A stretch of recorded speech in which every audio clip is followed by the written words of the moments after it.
Muvahid Zadeh and Tasawwur Hashmi, for their thawab and also for the thawab of the marhumin of their families which are on the screen, as well as all of the marhumin of the community and all of mu'mineen and mu'minat that have passed away in Saskatoon, as well as those in the community who are in need of our du'as. Surah Al-Fatiha with 3 times Surah Al-Ikhlas with 1 salawat upon Muhammad wa ali Muhammad. Allahumma salli ala Muhammad wa ali Muhammad. Bismillahir Rahmanir Rahim. Alhamdulillahi Rabbil Alameen. Ar-Rahmanir Rahim. Maliki Yawmiddin.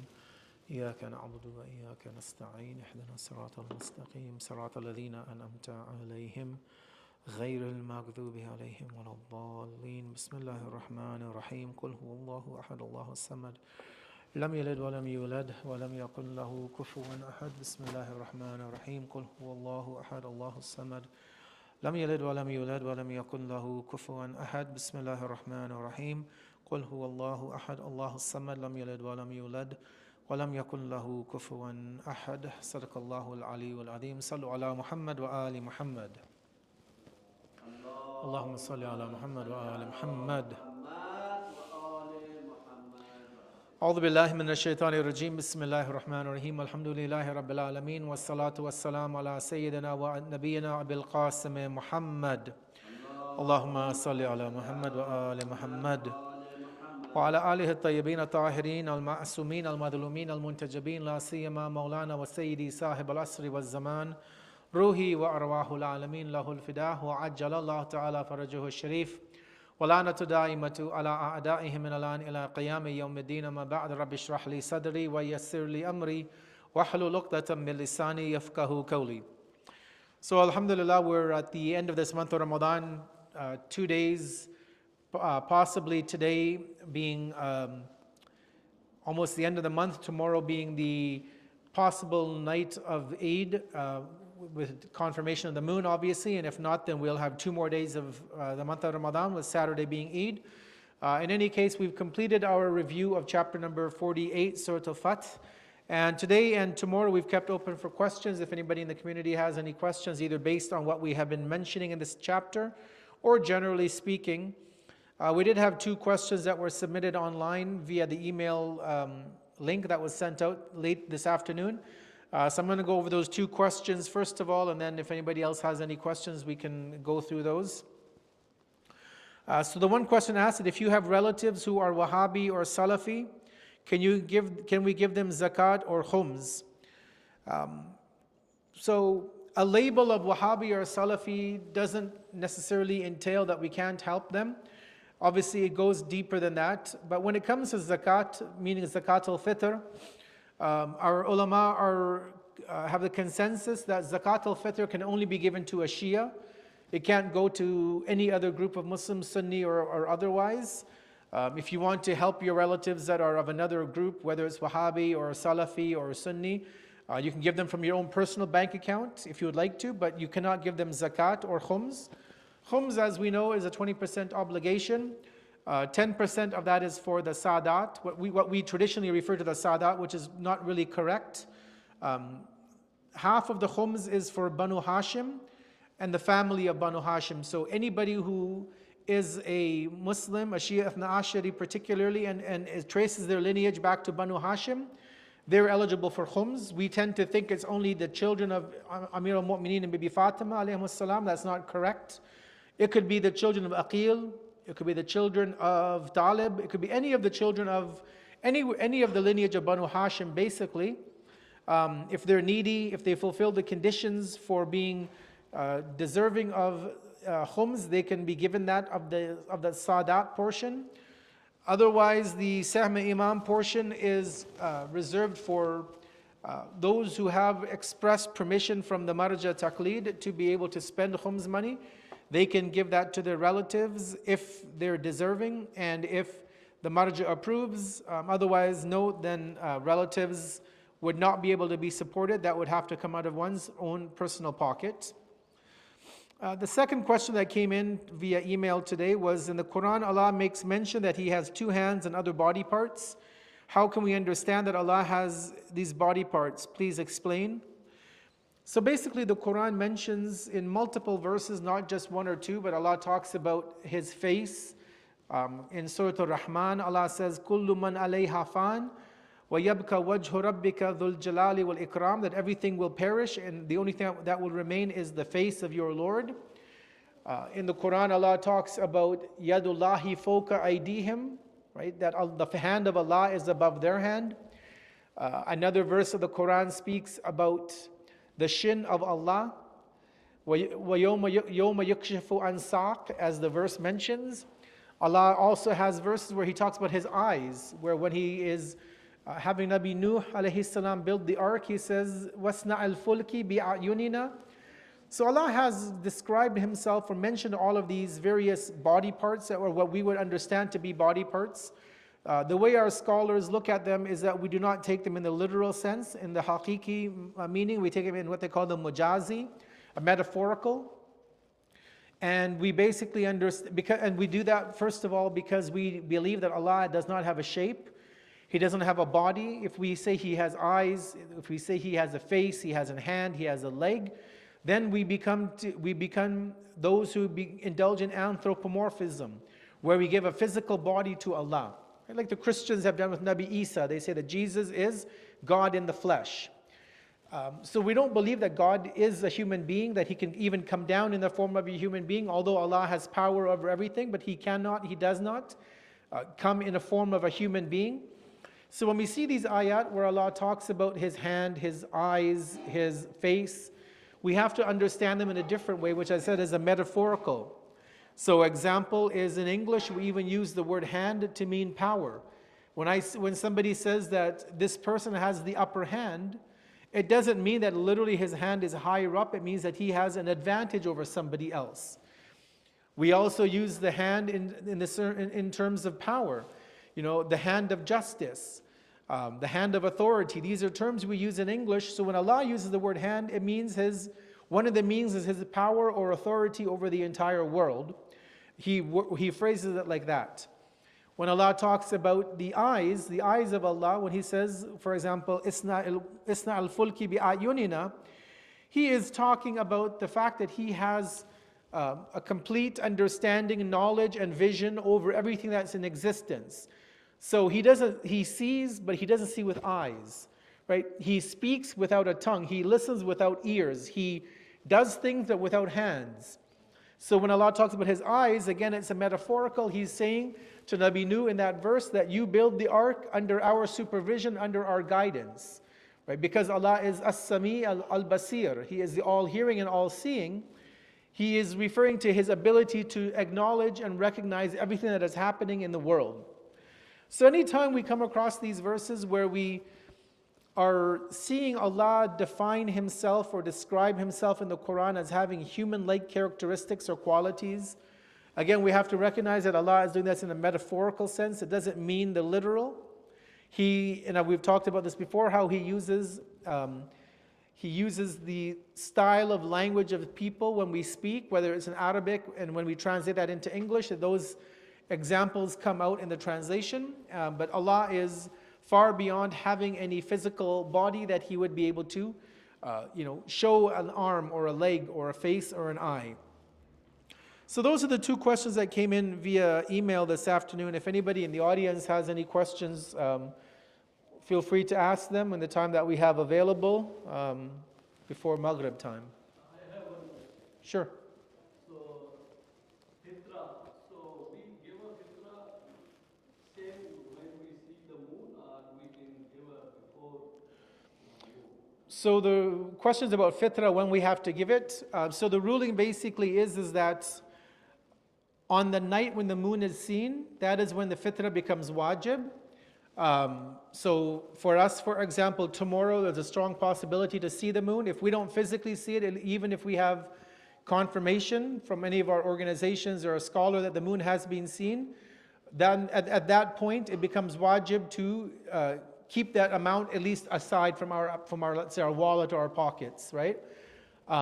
There is a permission to give it in the month of Ramadan, but what ends up happening is that, let's say somebody gives their $50, let's say zakat al-fitr within the month of Ramadan, they give it to the person with the niyat, with the intention that it is a loan, And then on the night of Eid, they have to change their niyat from a loan to being zakat al-fitr. So that's the only way you could give it before the moon is seen for the month, to end the month of Ramadan. It's with that intention of a loan, and then you change the intention to being zakat al-fitr. So we could not tell to other ones this is zakat and you can utilize it on which day No, you can't. No, because you can't give zakat al-fitr until the time is there. And that's on the night of Eid. So you can't give it before that with that intention.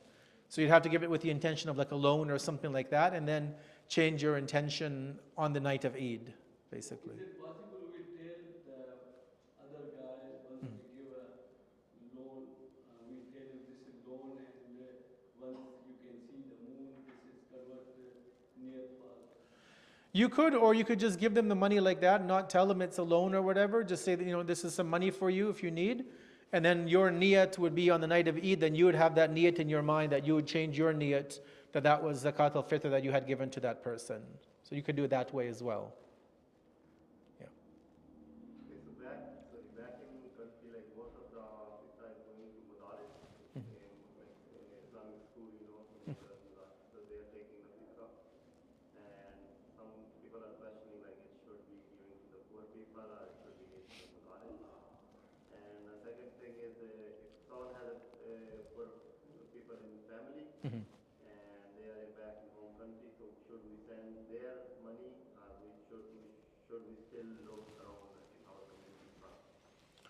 So the way all of the Maraja mention it, they say that zakat al-fitr specifically, it needs to stay within your city first and foremost. So if you live in Saskatoon, that zakat al-fitr needs to stay in Saskatoon. If there are absolutely no needy people in this city, then you look within the province. If not within the province, then within the country of Canada. If there are no needy Shias at all in Canada, then we have the permission to send it overseas. And there even it needs to go to people who are needy. So it can't just go to a school or an organization, it has to go to a human being, like an individual. If you know somebody specific, or you know an organization that is, let's say, providing food to needy people back home, then it can go to those. As for family, I mean, it can go to family as long as they're not within the family that you are obligated to support. For example, let's say a person is a man or a woman, or a man is obligated to, let's say, to an extent to support his mother and father. So even if they live overseas in another country and they're not financially well, you can't give zakat because that's an obligation for you to take care of your parents if they can't be taken care of, right? So that has to come out of our own pocket, out of our own bank account to help our family. Zakat al-fitr is more for needy people within society that basically are not in a position to take care of themselves.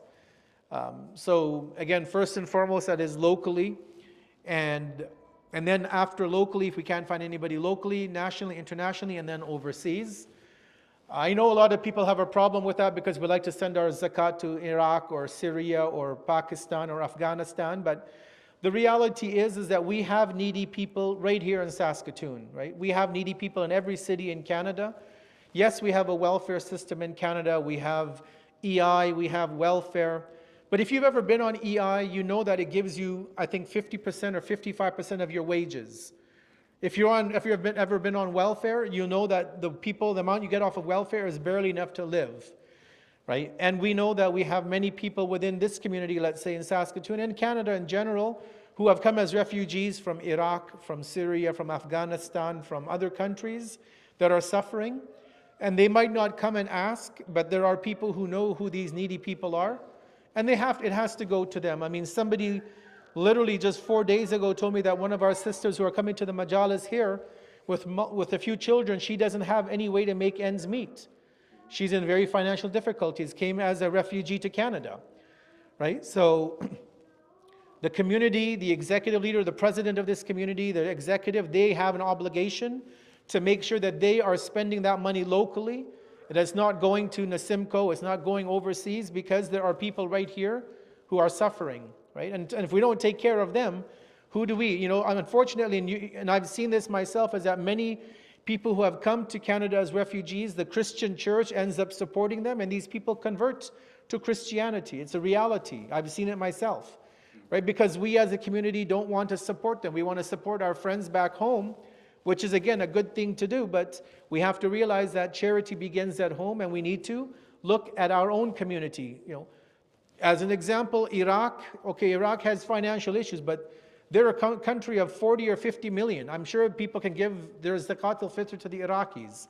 I have people saying, I'm going to send it to Iran. Well, Iran is a country of 80 million. They have billions of dollars in the government budgets. I'm sure the government can take care of their own people. Pakistan is over 200 million Muslims. I'm sure even if everyone gave $1 as zakat, that's $200 million right there. You got enough to take care of people, right? So the goal is that Islam is the phrase that I like to use is Islam is a religion which says think globally but act locally. We should think about the ummah at large, but we have to act locally, right? We have to recognize that we have our own needs in Canada. We have our own poor people. We have our own educational needs. We have our own needs with our youth and community, which have to be funded and supported. And that calls for our money to stay within our country as much as possible, and then we help others as we can. Hopefully that answers your question. So, anything else?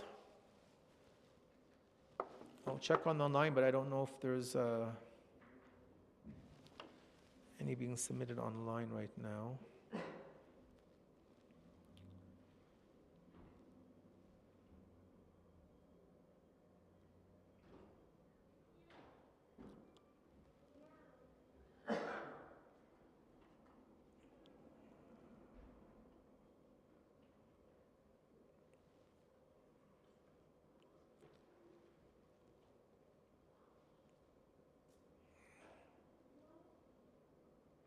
Nothing online yet, so.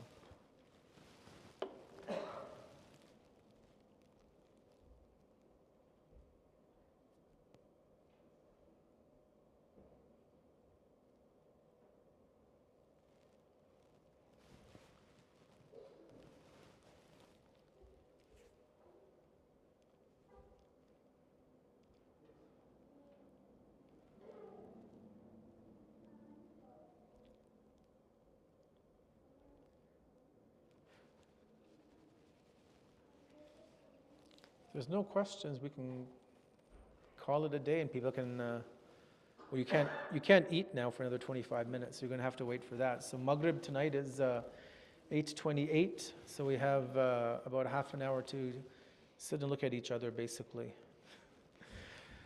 Let's conclude with one more Surah Al-Fatiha, followed by 3 times Surah Al-Ikhlas for our sponsors tonight. We have Hassan Rizvi, we have Sister Sadia Ali Bukhari, we have Idris Muvahid Zadeh, and we have Tasawwur Hashimi. If we can recite Surah Fatiha 3 times Surah Al-Ikhlas for them, for the Salah Thawab of the Marhumin, which are on the screen, for all of the Marhumin of our community, for Sal Pida, who has sponsored the Naan this year, and for all the mu'mineen and mu'minat that have passed away in Saskatoon, as well as all of those in our community and around the world in need of our du'as.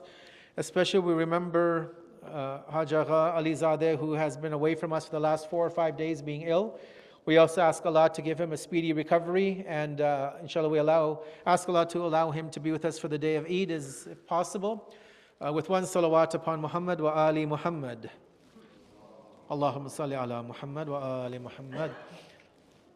Bismillahir Rahmanir Rahim. Alhamdulillahi Rabbil Alameen. Ar-Rahmanir Rahim. Maliki Yawmiddin.